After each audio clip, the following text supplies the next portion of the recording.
नाशिकमध्ये मुलाखतीच्याच दिवशी शिवसेनेच्या नेत्यांना पोलिसांच्या नोटिसा मिळालेल्या आहेत, ज्यांच्यावरती राजकीय गुन्हे दाखल आहेत अशांना पोलिसांनी चौकशीसाठी स्टेशनला बोलावलेलं आहे। सागर वैद्य आपले प्रतिनिधी आपल्या सोबत आहेत। सागर, काय माहिती मिळतेय?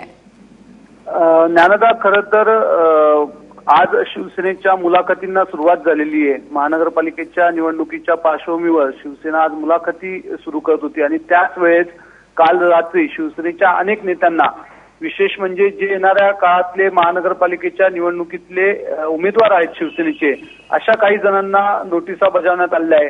काही जुने जे राजकीय गुन्हे आहेत त्याच्या संदर्भात चौकशी करण्यासाठी या नेत्यांना पोलीस स्टेशनला पाचारण करण्यात आलं होतं, ज्याच्यामध्ये शिवसेनेच्या महिला आघाडीच्या नेत्या सत्यभामा गाडेकर, त्याच्यानंतर सुधाकर बडगुजर, सुनील जाधव अशी अनेक नावं त्याच्यामध्ये आहे।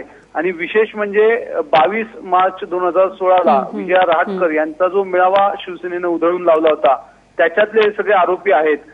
आणि त्याच्यामुळे ऐन मुलाखतीच्या दिवशी शिवसेना नेत्यांवर पोलिसांच्या मार्फत हे दबावतंत्र भाजप करत असल्याचा शिवसेनेचा आरोप आहे।